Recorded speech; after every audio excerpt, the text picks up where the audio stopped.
എല്ലാവർക്കും Kerala kitchen moms റെസിപ്പിയിലേക്ക് ഒരിക്കൽ കൂടി സ്വാഗതം. ഇത് നമുക്ക് സ്പെഷ്യൽ ചിക്കൻ കറി തയ്യാറാക്കിയാലോ. സ്പെഷ്യൽ എന്ന് വെച്ച് കഴിഞ്ഞാൽ അതെന്താണോ നമുക്ക് നോക്കിയിട്ട് വരാം.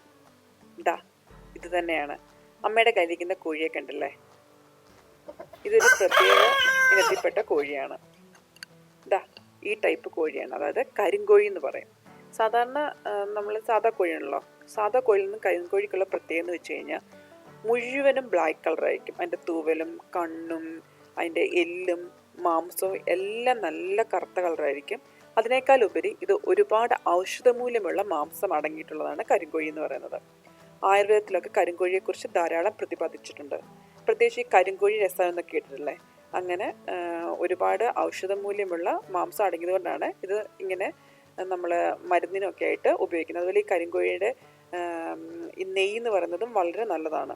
അപ്പോൾ ഇത് ചേച്ചിയുടെ വീട്ടിലുണ്ടായിരുന്ന കരിങ്കോഴി. അപ്പോൾ അവിടെ നിന്ന് ഞങ്ങൾ എടുത്തതാണ് ഈ കരിങ്കോഴിയെ. അപ്പോൾ നമ്മൾ വീട്ടിൽ കൊല്ലില്ല, അപ്പോൾ ഞങ്ങളത് പുറത്ത് കൊടുത്താണ് കൊന്നത്. ഏകദേശം ഒരു 2.5 തൊട്ട് 3 കിലോളം ഇറച്ചി ഉണ്ടായിരുന്നു. ഇതിൻ്റെ എല്ലിന് ഭയങ്കര കട്ടിയാണ്. അതുപോലെ തന്നെ എല്ല് കണ്ടില്ലേ, നല്ല കറുത്ത കളറാണ്. അതുപോലെ മാംസം സാധാരണ കോഴിയെപ്പോലുള്ള മാംസമല്ല, ഏകദേശം ഒരു കറുത്ത കളർ അടങ്ങിയ ഒരു മാംസമാണ്. കണ്ടില്ലേ, അതിൻ്റെ പുറത്ത് ഭാഗം എല്ലാം നന്നായിട്ട് കറുത്തിരിക്കുന്നത്. എല്ലിനാണ് പ്രത്യേകമായിട്ടും, എല്ലിനും നല്ല കറുത്താണ്. അപ്പം നമുക്കിത് മാരിനേറ്റ് ചെയ്താലോ. ഞാൻ ഓൾറെഡി മാരിനേറ്റ് ചെയ്തു പോയി, അതിൻ്റെ വീഡിയോ എടുക്കാൻ വിട്ടുപോയി. അപ്പം ഞാൻ ഇതിനകത്ത് മാരിനേറ്റ് ചെയ്യാൻ വേണ്ടി ചേർത്തിരിക്കുന്നത് എന്താണെന്ന് വെച്ച് കഴിഞ്ഞാൽ മഞ്ഞൾപ്പൊടി. ഏകദേശം ഒരു 1/2 ടീസ്പൂൺ മഞ്ഞൾപ്പൊടി ഇട്ടിട്ടുണ്ട്. ഒരു 1.5 ടീസ്പൂണ് മുളക് പൊടി, അതുപോലെ മസാലപ്പൊടി 1 ടീസ്പൂൺ മസാലപ്പൊടി ഇട്ടിട്ടുണ്ട്. അത് ഗരം മസാലയല്ലേ, ആ ഗരം മസാല. പിന്നെ ആവശ്യത്തിന് ഉപ്പ്, ഇഞ്ചി വെളുത്തുള്ളി പേസ്റ്റ്, ഇത്ര ഇട്ടാണ് ഞാൻ മാരിനേറ്റ് ചെയ്ത് വെച്ചിരുന്നത്.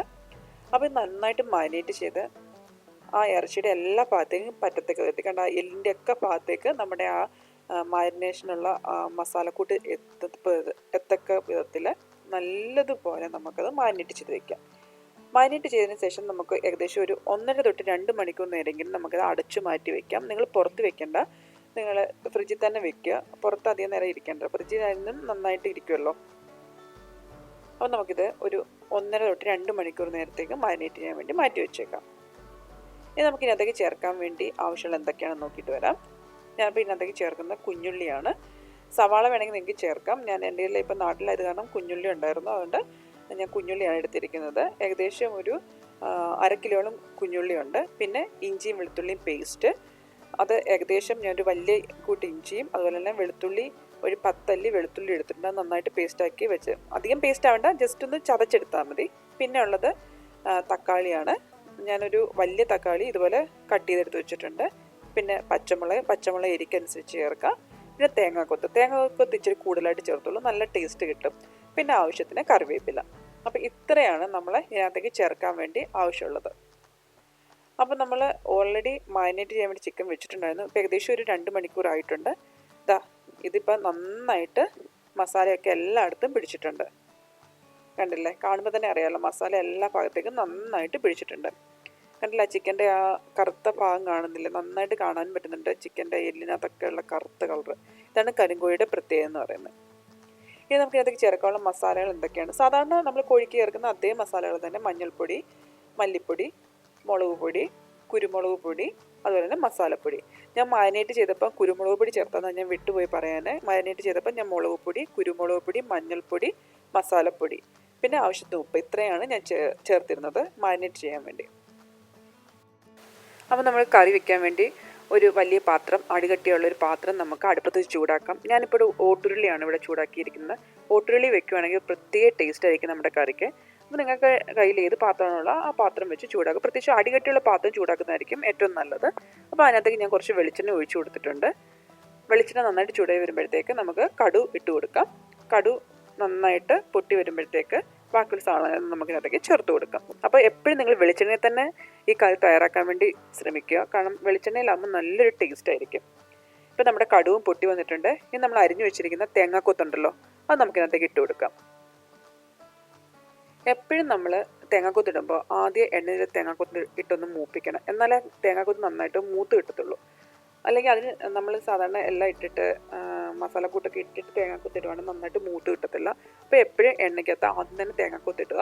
എന്നിട്ട് അതൊന്ന് ജസ്റ്റ് ഒന്ന് മൂത്ത് വരുമ്പോഴത്തേക്ക് വേണം ബാക്കിയുള്ള സാധനങ്ങളോട് ഇട്ട് കൊടുക്കാം. ഇനി നമുക്ക് നന്നായിട്ടൊന്ന് മൂപ്പിച്ചെടുക്കാം.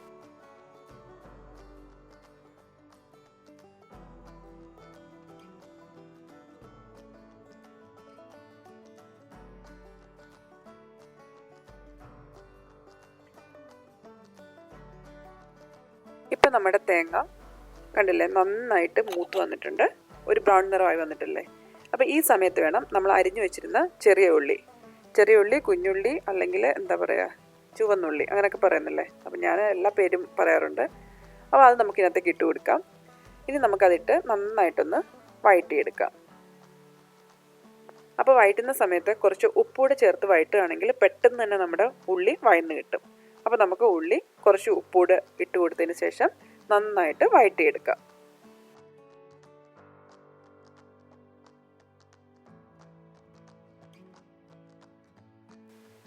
ഇപ്പം നമ്മുടെ ഉള്ളി നന്നായിട്ട് വഴന്ന് വന്നിട്ടുണ്ട്, കണ്ടില്ലേ ചെറിയൊരു ബ്രൗൺ നിറമായിട്ട് വന്നിട്ടുണ്ട്. അതുപോലെ നമ്മുടെ ചെറിയ ഉള്ളി നല്ലതുപോലെ വഴറ്റി ഒട്ടും തന്നെ അടുക്കി പിടിക്കാണ്ട് നന്നായിട്ട് ഇളക്കി ഇതേ നിറത്തിൽ വഴറ്റിയെടുക്കുകയാണെങ്കിൽ നമ്മുടെ കറിക്ക് നല്ല ടേസ്റ്റ് ആയിരിക്കും. ഇനി നമുക്കിതിനകത്തേക്ക് നമ്മൾ എടുത്തു വെച്ചിരുന്ന ഇഞ്ചിയും വെളുത്തുള്ളിയും ചതച്ച് വെച്ചിരുന്നില്ല, നന്നായിട്ട് അരയുമല്ലായിരുന്നു, ജസ്റ്റ് ഒന്ന് ചതച്ചെടുക്കുമായിരുന്നു. അപ്പോൾ അത് നമുക്ക് ചേർത്ത് കൊടുക്കാം. ഈ കറി വയ്ക്കുമ്പോൾ നമ്മൾ എപ്പോഴും ഇഞ്ചിയും വെളുത്തുള്ളി അങ്ങ് അരച്ച് ചേർക്കേണ്ട, ജസ്റ്റ് ഒന്ന് ചതച്ചെടുത്താൽ മതി. നന്നായിട്ട് അങ്ങ് അരയും ചെയ്യേണ്ട, എന്നാൽ അറ്റ്ലീസ്റ്റ് ഒരു ജസ്റ്റ് നമ്മൾ ചതച്ചെടുക്കത്തില്ല ആ ഒരു പരുവത്തിൽ വേണം എടുക്കാൻ വേണ്ടി. അപ്പോൾ നമുക്കത് ഇട്ട് കൊടുത്തതിന് ശേഷം നന്നായിട്ട് ഇളക്കി അതിൻ്റെ പച്ചമണം മാറുന്നിടം വരെ നമുക്ക് അത് വഴറ്റിയെടുക്കാം.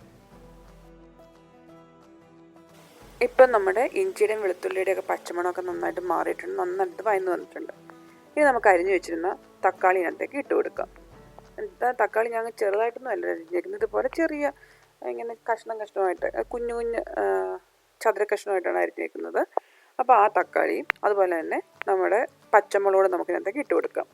ഇനി നമുക്കത് നല്ലതുപോലെ ഒന്ന് വഴറ്റിയെടുക്കാം. തക്കാളി നന്നായിട്ട് എന്താ പറയുക വഴന്ന് നന്നായിട്ട് ഇങ്ങനെ അലിഞ്ഞ് വരണം. അതുപോലെ അത്രയും നേരം നമുക്ക് നന്നായിട്ട് ഇളക്കി അത് നന്നായിട്ട് വഴറ്റിയെടുക്കാം. ഇതാ ഇപ്പം നമ്മുടെ തക്കാളിയൊക്കെ നന്നായിട്ട് വഴന്ന് വന്നിട്ടുണ്ട്. ഇനി നമുക്കിതിനകത്തേക്ക് പൊടികൾ ഓരോന്നായിട്ട് ചേർത്ത് കൊടുക്കാം. ഞാനിപ്പോൾ ഒരു 1/2 ടീസ്പൂണ് മഞ്ഞൾപ്പൊടിയാണ് ഇതിനകത്തേക്ക് ഇട്ട് കൊടുത്തിരിക്കുന്നത്. ഇനി മഞ്ഞൾപ്പൊടിയും നന്നായിട്ട് ഇളക്കി അതിൻ്റെ പച്ചമണം മാറ്റിയെടുക്കാം. അതിനുശേഷം ബാക്കിയുള്ള പൊടികൾ ഓരോന്നായിട്ട് നമുക്കിതിനകത്തേക്ക് ഇട്ട് കൊടുക്കാം. അടുത്തായിട്ട് ഞാൻ ഇതിനകത്തേക്ക് ഇട്ട് കൊടുക്കാൻ പോകുന്നത് മല്ലിപ്പൊടിയാണ്. മല്ലിപ്പൊടി ഒരു 2.5 ടീസ്പൂണാണ് ഞാനിവിടെ ചേർത്ത് കൊടുത്തിരിക്കുന്നത്. അപ്പോൾ നമ്മൾ എടുക്കുന്ന ചിക്കൻ്റെ അളവിനനുസരിച്ച് വേണം മല്ലിപ്പൊടിയുടെയും മുളക് പൊടിയുടെയും ഒക്കെ അളവ് കൂട്ടാൻ വേണ്ടി. അപ്പോൾ ഞാൻ 2.5 ടീസ്പൂണ് മല്ലിപ്പൊടിയാണ് ഇവിടെ ഇട്ട് കൊടുത്തിരിക്കുന്നത്. അടുത്തായിട്ട് ചേർക്കുന്നത് മുളക് പൊടിയാണ്. നിങ്ങളുടെ കയ്യിൽ നമ്മൾ എരിവുള്ള മുളക് പൊടിയും അതുപോലെ കാശ്മീരി മുളക് പൊടി ഉണ്ടല്ലോ, അതുണ്ടെങ്കിൽ അത് രണ്ടും ഒന്നിച്ച് ചേർക്കാം. അതല്ല എരിവുള്ളത് മാത്രമേ ഉള്ളെന്നുണ്ടെങ്കിൽ അതൊരു 3 തൊട്ട് 4 ടീസ്പൂൺ വരെ ചേർക്കാം. കാശ്മീരി ചില്ലി പൗഡർ ചേർക്കുകയാണെങ്കിൽ ഒരു 3 ടീസ്പൂണ് എരിവുള്ള മുളക് പൊടിയും, അത് നമ്മുടെ പാണ്ടിമുളക് എന്നൊക്കെ പറയത്തില്ലേ, സാധാരണ എരിവുള്ള മുളകില്ലേ, അതിൻ്റെ പൊടിയും, പിന്നെ ഒരു 1.5 ടീസ്പൂണ് കാശ്മീരി ചില്ലി പൗഡർ ചേർക്കാം. അപ്പോൾ അങ്ങനെ കാശ്മീരി ചില്ലി പൗഡർ ചേർക്കുമ്പോൾ നമ്മുടെ കറിക്ക് നല്ലൊരു കളറായിരിക്കും ഉണ്ടാവുക. ഇതിപ്പോൾ ഞാൻ പിരിയമുളക് ടൈപ്പിലുള്ള ആ മുളകാണ് ചേർത്തിരിക്കുന്നത്, അതുകൊണ്ട് നല്ല കളറുണ്ടായിരിക്കും. ഇനി നമുക്ക് നന്നായിട്ടൊന്ന് ഇളക്കി അതിൻ്റെ പച്ചമണം ഒന്ന് മാറ്റിയെടുക്കാം. അതേപോലെ തന്നെ നിങ്ങൾ ഈ പൊടികൾ ഇടുന്ന സമയത്ത് തീ എപ്പോഴും സിമ്മിലായിരിക്കണം. കാരണം ഈ നമ്മുടെ എടുത്തിരിക്കുന്ന പാത്രം ഒന്ന് ഓട്ടുരുളിയാണല്ലോ, ഓട്ടുരുളിക്ക് ഓൾറെഡി നല്ല ചൂടായിരിക്കും.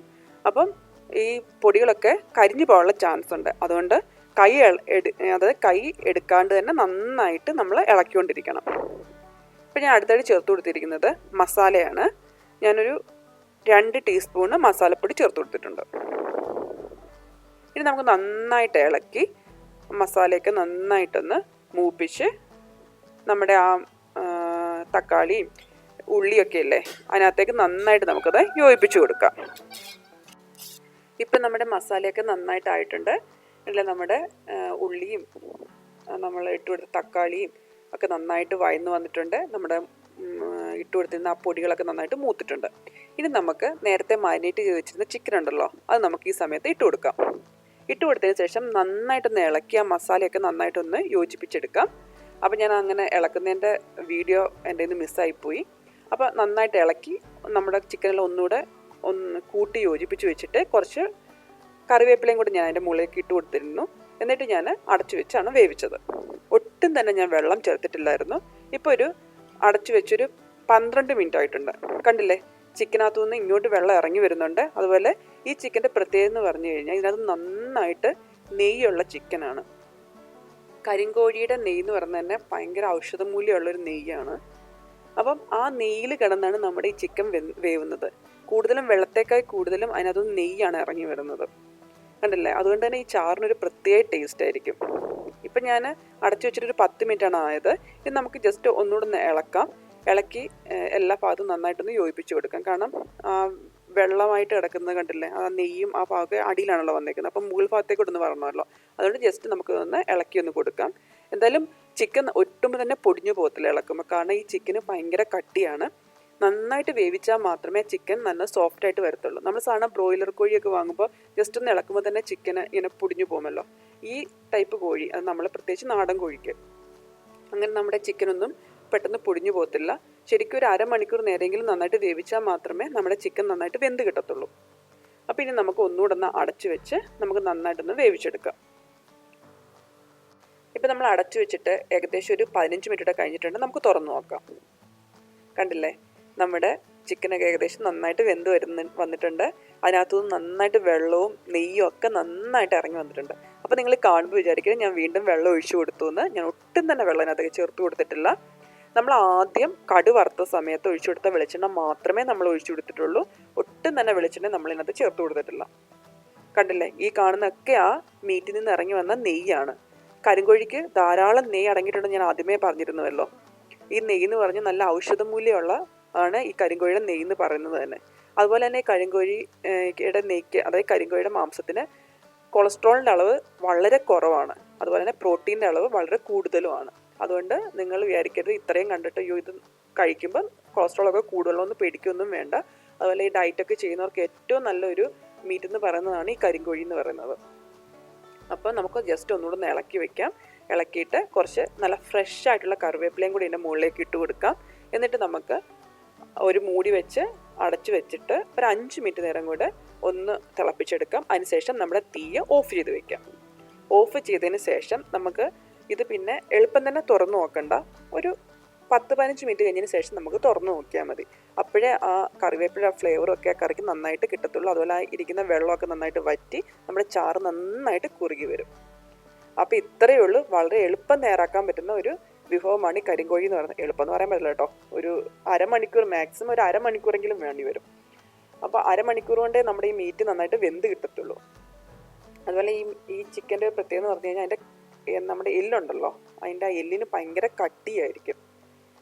അപ്പോൾ മാംസമൊക്കെ നന്നായിട്ട് വേവണമെങ്കിൽ ഒരു അരമണിക്കൂർ നേരമെങ്കിലും നമ്മൾ നന്നായിട്ട് കുക്ക് ചെയ്യണം. ഇപ്പം നമ്മുടെ തീയൊക്കെ ഞാൻ ഓഫ് ചെയ്തിട്ടൊരു അടച്ച് വെച്ചിട്ട് ഒരു 15-20 മിനിറ്റോളം ആയിട്ടുണ്ട്. നമ്മുടെ ചാറൊക്കെ നന്നായിട്ട് കുറുകി വന്നിട്ടുണ്ട്. കണ്ടില്ലേ? നല്ല നല്ല അടിപൊളിയായിട്ട് നമ്മുടെ കരിങ്കോഴി കറിയുടെ കിട്ടിയിട്ടുണ്ട്. നിങ്ങൾ പറ്റുമെങ്കിൽ ഒരിക്കലെങ്കിലും ഈ കരിങ്കോഴി ഒന്ന് വെച്ച് നോക്കൂ. അപ്പം നിങ്ങൾക്ക് മനസ്സിലാവും സാധാരണ ചിക്കനും ഈ കരിങ്കോഴിയുടെ ചിക്കനും തമ്മിലുള്ള വ്യത്യാസം എന്ന് പറഞ്ഞാൽ ഭയങ്കര ടേസ്റ്റാണ്. ഈവൻ എൻ്റെ എല്ലിന് പോലും ഭയങ്കര ടേസ്റ്റാണ്. എല്ല് നമുക്ക് കടിച്ചിങ്ങനെ തിന്നാൻ പറ്റില്ല, പക്ഷെ എന്നാലും നമുക്ക് ഇങ്ങനെ കഴിക്കുമ്പോൾ തന്നെ അതിൻ്റെ ആ വ്യത്യാസം നമുക്ക് നന്നായിട്ട് മനസ്സിലാക്കാൻ പറ്റും. ഈ കരിങ്കോഴി എനിക്കൊന്ന് ഒട്ടുമിക്ക നമ്മുടെ നാട്ടിലൊക്കെ ഇങ്ങനെ കരിങ്കോഴി ഫാമൊക്കെ ഉണ്ട്, അവിടെ നിന്നൊക്കെ കിട്ടുമെന്ന് തോന്നുന്നു. എനിക്കൊന്ന് കരിങ്കോഴിക്ക് നല്ല വിലയാണെന്നാണ് തോന്നുന്നത്. അതിൻ്റെ മുട്ടയ്ക്ക് ഒരു പ്രത്യേകതയുണ്ട്. ചെറിയ മുട്ടയാണ്. ഒരു മുട്ടയ്ക്ക് തന്നെ 30-35 രൂപയാണെന്ന് തോന്നുന്നു പുറത്ത്. അപ്പോൾ നിങ്ങൾ ഇതൊന്ന് ട്രൈ ചെയ്ത് നോക്കുക. പറ്റുമെന്നുണ്ടെങ്കിൽ കുട്ടികൾക്കൊക്കെ കരിങ്കോഴിയുടെ മുട്ട വാങ്ങിച്ചു കൊടുക്കാൻ വേണ്ടി ശ്രമിക്കുക. എന്തായാലും നല്ല ഒരു ഔഷധമൂല്യമുള്ള ആണല്ലോ ചിക്കൻ ആയാലും അതിൻ്റെ മുട്ടയായാലും എല്ലാം ആയാലും. കണ്ടില്ലേ? ഈ കാണുന്നുണ്ട് അതിൻ്റെ ബോൺസ് കണ്ടില്ലേ? നല്ല കറുത്തിരിക്കുകയാണ് ബോൺസ്. അപ്പോൾ ഇത്രയേ ഉള്ളൂ. നിങ്ങൾ ഒരിക്കലെങ്കിലും ഒന്ന് ട്രൈ ചെയ്ത് നോക്കുക. അതുപോലെ തന്നെ ഇന്നത്തെ എൻ്റെ ഈ കറി ഇഷ്ടപ്പെട്ടെങ്കിൽ നിങ്ങൾ തീർച്ചയായിട്ടും എൻ്റെ വീഡിയോ ലൈക്കും ഷെയറും ചെയ്യാൻ മറക്കണ്ട കേട്ടോ. അതുപോലെ തന്നെ ആദ്യമായിട്ട് എൻ്റെ ചാനൽ കാണുന്നെങ്കിൽ സബ്സ്ക്രൈബ് ചെയ്യാനും ആ സൈഡിലുള്ള കുഞ്ഞ് ബെൽ ബട്ടൺ ഒന്ന് പ്രസ് ചെയ്യാൻ വേണ്ടി. അങ്ങനെ ബെൽ ബട്ടൺ പ്രസ് ചെയ്താൽ മാത്രമേ ഞാൻ ഇടുന്ന വീഡിയോസ് നിങ്ങൾക്ക് പെട്ടെന്ന് കിട്ടുകയുള്ളൂ. അപ്പോൾ ഇതുപോലത്തെ പുതിയ റെസിപ്പികളായിട്ട് നമുക്ക് വീണ്ടും കാണാം. അതുവരേക്കും ബൈ ബൈ.